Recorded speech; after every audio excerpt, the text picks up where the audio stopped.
Italia. Gerard has moved on. Traitor. He's playing a blue. He's playing Esper Deathblade. Welcome back, Gerard. I'll give you Gerard's deck list. That one. Yeah, I'm used to Rug Delver. I'll do a quick overview of this. As you do see an Insect Aberration into play for James. Quick look at his deck list. Just any changes from your standard one. You see 2 Spell Pierce main, 2 Thought Scour main, Sylvan Library, and a Fire Ice, and then just the standard 4 of 4 Delvers, 4 Nimble Mongoose, 4 Tarmogoyfs, Bolts, Force Wills, Dazes, all that good stuff. So what's he cutting to make room for these one-ups? He actually doesn't have any Fork Bolts? Yeah, you don't see any Fork Bolts. Some versions do play a couple Spell Snares. Maybe some versions have like 4 Spell Pierces where he only has 2. So that's really about it. They always find a little bit of wiggle room in their deck to be able to do that. There's always maybe four slots that they can go different directions with. Yeah. Gerard here playing a deck similar to what we saw Brian Brandywin playing earlier. As for Deathblade, again, heavier black than the Stoneblade or Spiritblade lists. Okay. So he has Liliana the Veil. Okay. He has some Dark Confidants. So those strangely only 3 Dark Confidants and 3 Stoneforge Mystics. That is strange. That, I don't quite understand the 3 Mystics in the deck, where that's your primary play in game 1. Does have 2 Geist of St. Traft. Okay. So getting kind of a more aggressive build there. Looks like he's really trying to get a heads up on the mirror. That's what it feels like. But the mirror, Stoneforge is so good, the mirror. He does still have 2 Lingering Souls, which are, again, another kind of mirror card there. I would expect, this version is certainly going to be favored against your vanilla Esper Spirit decks. Yeah. But not that much. It's really a slight, only 1 Snapcaster Mage, for instance. Okay. And not a lot of hand disruption. In fact, I don't see any main deck discard. Oh, wait, no, it's over here with the lands. Okay. So his lands include 4 Thoughtseize and 1 Inquisition of Kozilek. And then a pretty typical mana base for these decks, although 4 Wastelands in Gerard's 4-color deck. Wow. Something that is not kind of how I like to build these decks, that I think I've kind of mentioned previously, but it does kind of push that Geist plan of I want to kill them and keep them off balance. Sure. Not going for as long a game as a lot of the other Esper decks. Yeah, a lot of the other ones, as you said yesterday, you like to just go a lot longer. You want a lot of lands in your deck, a lot of basics. Some number of discards, some number of proactive and reactive effects. Where Gerard looks like he's trying to push his opponent over a little bit with Dark Confidant, just be a little bit quicker with Geist of St. Traft and actually use Wasteland to make Geist of St. Traft a little bit better. As we do see Bishop is going to resolve a Brainstorm here. James Bishop, a player from Florida, seen him top 8 with Rug Delver multiple times. He would say that he's a better Legacy player than he is at Standard, and he's very comfortable playing Rug Delver. As you do see a Sulfuric Vortex and a couple other cards in his hand here. Gerard up a game, does draw a Blue Elemental Blast. And we'll see as with the looks like he is putting a couple cards back as well here. I mentioned yesterday kind of the cards that the Esper decks really do fear out of Rug Delver. Vortex being kind of public enemy number 1. Yeah. That's arguably that, and depending on how many Lingering Souls you have, Sulfur Elemental are the scariest cards. Yeah. As well as Nimble Mongoose, because it's so hard to interact with. Yep. Typically, the Goyfs and the Delvers aren't that scary. You have a lot of ways to deal with those kind of cards. We're going to see Gerard come across for 2. Sulfuric Vortex dealt him 2, and now we're going to see him take care of that right away. So that, okay, probably right. Actually, if you think about it, Gerard doesn't want to let James draw a Force of Will. Gives up 2 damage, but with Gerard at 6 life, he really can't afford not to. He can't take chances there. Yeah. What if that just goes wrong? Yeah. You know. And then all of a sudden you're just dead, and now you're way ahead in this spot here. Yeah. James has some sort of unexpected counterspell that you're not expecting. Don't really know what it could be. He does have 2 copies of Pyroblast in his sideboard. So Pyro right. That's probably the biggest one. Yeah, Pyro's the Blue one. Elemental Blast, and it's just a complete disaster for Gerard. His he's underneath the gun from Vortex. His Batter Skull doesn't do anything. Yep. So I actually, it looks bad because it's like, why don't you let him do himself 2 damage? I think it's certainly right. I like that play from Gerard. So we do see Stoneforge Mystic from Gerard. It's going to search up Batter Skull. He's at 6 life. He's looking to get some life back while also pressuring James. We'll see what James is going to be able to run into here, because if you know anything about Rug Delver, when a Batter Skull is in play against it, it's lights out. I'm a little familiar with this matchup, and I've had, that's a Batter Skull and Jit both just do so much work. Yeah. Now we're going to see a Brainstorm how many here. Ancient Grudges does James have access to here? Just 1? Yeah, just 1. You typically find just 1 in the sideboards of these decks. Sometimes you'll find a Crow's Grip as well. It doesn't look like James has one of those. So he really needs to make sure that Batter Skull and that Germ Token do not come into play. As you do see him resolving a Brainstorm here. Red Delver is such an interesting deck, Tom, because this is a deck that's like a resource denial deck that does want to get ahead of its opponent. And, it's not a deck that comes from behind very well, but it has to stay ahead, and it always feels like it's clinging on to like the edge of the cliff when it wins every game, just barely staying ahead. If they are ever able to turn the corner, that's the problem.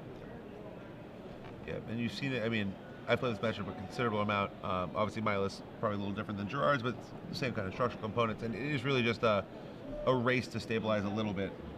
What I think we're going to see here is James going to try to stifle the germ token on Batter Skull. I believe that is a triggered ability. I believe that is triggered as well. I believe Batter Skull, when we pull it up, it says when the centers play, I believe the entire mechanic of Living Weapon is triggered.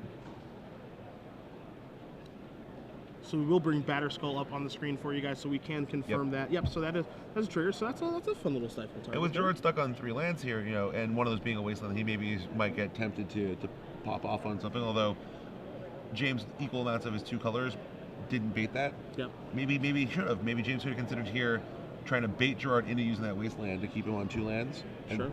For that stifle plan, or we can just do that. Just gonna go ahead and or we can just go ahead and do that. Now, how do you feel? How do you feel with that with Gerard at 6? Gerard at 6, I really like the idea of just bolting Gerard. You're going to see Gerard play a main phase Brainstorm here. Going to draw 3 cards: Stoneforge Mystic, Flooded Strand, and another Flooded Strand. Wants to organize his turn here. Wants to figure out what he wants to do. He does have some lands to finally put into play here. You see a Nile Spellbomb. You see Liliana the Veil, a couple lands. He looks like he's going to put that Spellbomb back on top of his deck. Maybe he puts the Batter Skull back and searches it up with I think that's probably too slow. Yeah. To do here. Actually, I think he's supposed to hardcast the Batter Skull next turn. Is my guess, but Gerard could go a different direction. He's going to sacrifice the Flooded Strand, and you're going to see looks like a stifle. Okay. So now he's going to cast Stoneforge. Maybe what you see here, Thomas, he searches for the Luma's Awashita, and he's able to play and equip next turn. Yep. And that's the thing that's what's going to beat. Yep. That's what's going to beat James. If James draws a burn spell here, I think he's going to really regret not taking that more aggressive stifle line. Yep. Which was kind of my first instinct there, is when you're, especially with Rug Delver, when you're this far behind, how do you win this game? Yep. Right? So his only card in hand now is a Tarmogoyf. That Tarmogoyf is not hitting anyone anytime soon. Gerard has a lot of chump blockers. He's at 5 life. He has the Batter Skull that will eventually hit play if you kill that Silver Stick.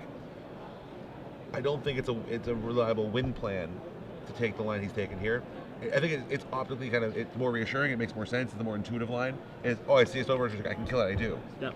But how do you win that game then? And that's what you really need to be thinking about when you're this far behind, is how can I steal a win? Yeah, you have to look a couple turns into the future. Yeah, I think you really need the mindset of I'm trying to steal something here. It doesn't belong to me. That's this win.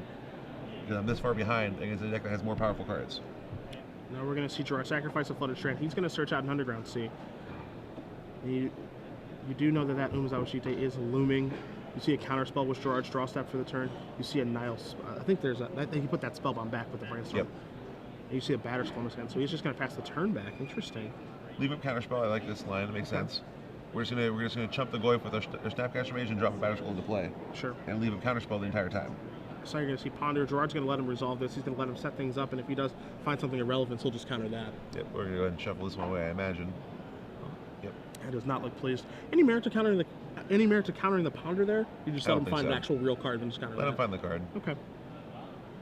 You don't know what his last card in hand is. It could be business already, and you don't mind leaving this mana up for the rest of the game, because once your Batter Skull hits once and you go to 8, Rug Delver's not coming back from that. No, not when they're in this spot and this far behind. Okay. Can't attack with that Tarmogoyf. Can't block with it. As you said, once they do turn the corner, and Batter Skull actually finally does get a hit in. It takes a little while, but if you are able to finally get that hit in with Batter Skull, that's it. I think that's the mindset you need to have when you're playing a deck like Rug Delver. Is you train yourself to do things like stifling these fetch lands, but at this stage of the game, it only matters when you have a threat in play. Yeah. And since you don't have a threat, I think you need to try to find a better stifle target, like the Batter Skull that Gerard has in his hand. And so you're going to see Gerard put that Batter Skull into play. There's your Germ token.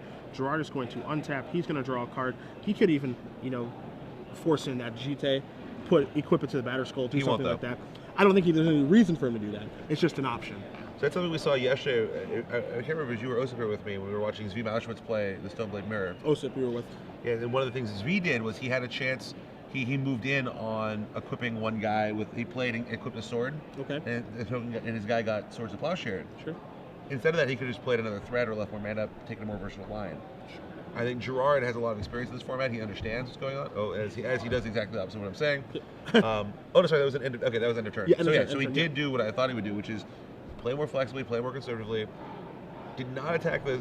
Interesting. So the Tarmogoyf is so large that he can't attack his.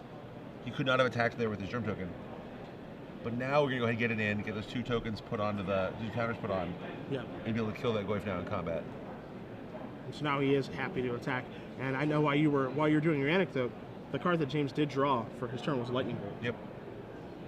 And so, looking back just a few turns ago where you saw Lightning Bolt that Stoneforge missed, the game's a little bit different now. Gerard does have an actual counter spell in his hand, Right. so he'll be able to take care of that. But it's just something to consider from a few turns ago that he did actually find another one. And yeah, I think if the game had played out alternatively in that line, once we stifled that germ token trigger, it takes Gerard 2 turns to get that thing back into play. Yep.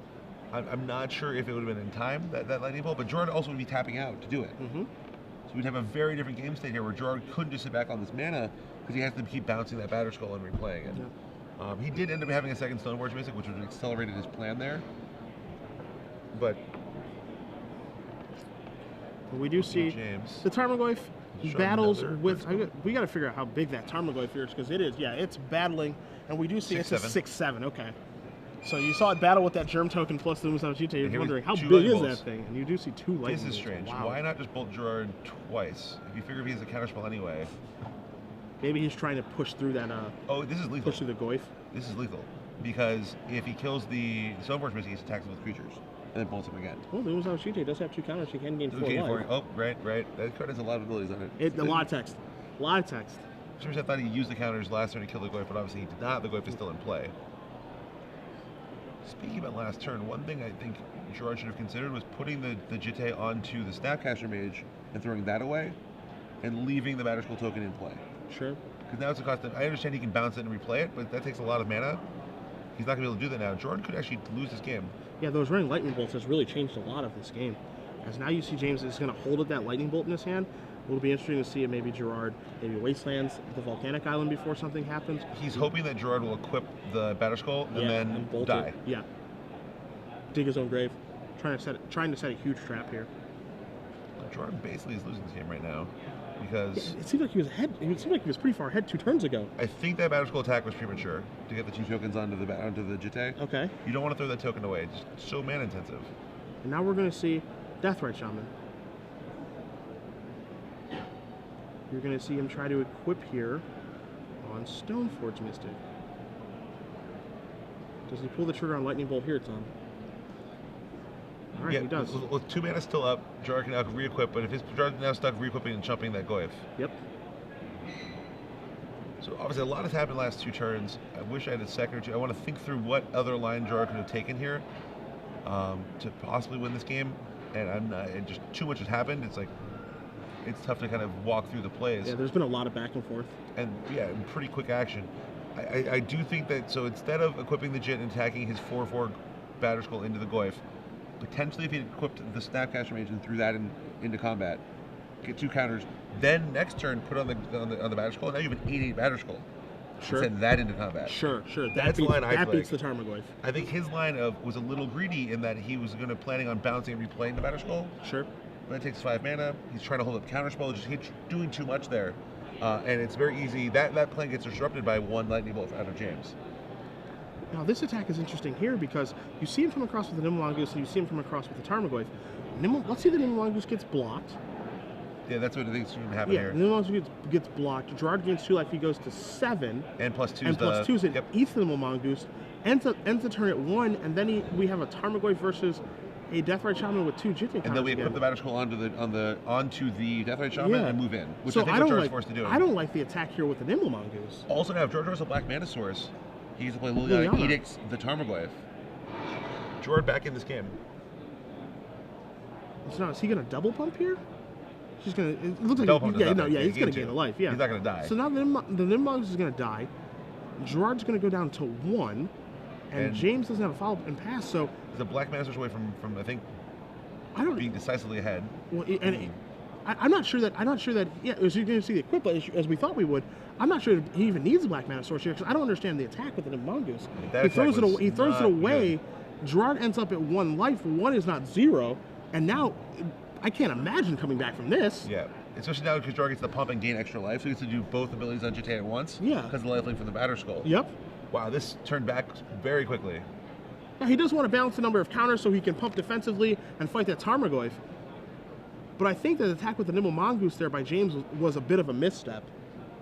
If he sends it with just the Tarmogoyf, it's not a lethal attack, Right. because Gerard can just gain 4 life. But still, he just still did the same thing and just threw away. When the Gerard's at 1 or at 3, Lightning Bolt still kills him. Yep. A lot of the same things are still going on.